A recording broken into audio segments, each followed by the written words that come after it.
Assalamualaikum warahmatullahi wabarakatuh. Perkenalkan saya Fatimah Nur Fauzia, guru bahasa Sunda di SMK Negeri 2 Cirebon. Kali ini saya akan menyampaikan permasalahan yang dihadapi peserta didik saat mengikuti pembelajaran di kelas. Peserta didik sulit membedakan vokal dan e dalam bahasa Sunda. Deskripsi masalahnya adalah yang pertama ada dasar bahasa Sunda adalah bahasa daerah Jawa Barat. Bahasa ibu yang harus diketahui dan dikuasai oleh masyarakat Jawa Barat dan Cirebon menjadi bagian dari Jawa Barat, sehingga memiliki dua bahasa ibu, bahasa Cirebon dan bahasa Sunda.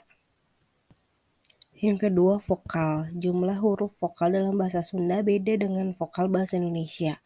Ada 7 jumlahnya dan vokal ada 3 jenis, dan e. Hal ini menjadi hal yang baru dan asing untuk peserta didik di sekolah. Poin yang ketiga, pembiasaan. Peserta didik tidak pernah menggunakan bahasa Sunda dalam komunikasi sehari-hari. Bahasa Sunda hanya digunakan saat pembelajaran di kelas saja, bahkan saat pembelajaran di kelas pun bahasa pengantarnya hanya menggunakan bahasa Indonesia. Akar masalah. Peserta didik tidak pernah menggunakan bahasa Sunda dalam komunikasi sehari-hari sehingga mengakibatkan peserta didik kesulitan terbiasa membedakan ketiga vokal tersebut. Karena dalam penulisan dan pengucapannya harus sesuai, akan berbeda pengucapan juga berbeda artinya. Alternatif solusinya, dilaksanakan program Kemis Sunda, dikhususkan 1 hari dalam seminggu menggunakan bahasa daerah, baik itu Cirebon atau bahasa Sunda, untuk berkomunikasi di lingkungan sekolah di hari Kamis. Yang kedua, program literasi bacaan berbahasa Sunda. Diwajibkan setiap hari siswa membaca buku berbahasa Sunda, karena belajar bahasa harus disertai dengan keterampilan membaca juga. Hasil pemecahan masalahnya, 1. Perpustakaan memperbanyak koleksi buku berbahasa Sunda. Dilihat dari minimnya koleksi buku berbahasa Sunda di perpustakaan menyebabkan rendahnya minat baca siswa peserta didik di sekolah. Yang kedua, diadakan literasi rutin buku berbahasa Sunda.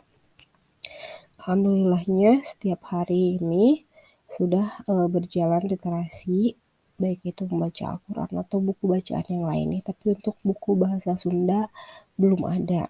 Yang ketiga, produktif dalam menulis teks berbahasa Sunda. Untuk merangsang keterampilan menulis, tentunya harus rajin membaca dahulu gitu, dan untuk membiasakan si peserta didik membedakan vokal dan tentunya harus dipraktekkan langsung dalam bentuk tulisan. Yang keempat, ada Kemis Sunda agar peserta didik terbiasa menggunakan bahasa Sunda. Ini berkaitan dengan program gubernur di mana hari Kamis itu menggunakan pakaian adat daerahnya masing-masing akan lebih pas apabila dibarengi dengan penggunaan bahasa daerah masing-masingnya juga gitu. Yang kelima, guru mengawasi hasil tulisan peserta didik dengan seksama. Ini hal yang harus terus dilakukan tindak lanjut dari ke depannya agar siswa bisa konsisten. Apabila hasil karya dikoreksi terus mengalami perbaikan sehingga akan meningkatkan kemampuan siswa dalam menulis. Sekian pemaparan dari saya. Terima kasih. Wassalamualaikum warahmatullahi wabarakatuh.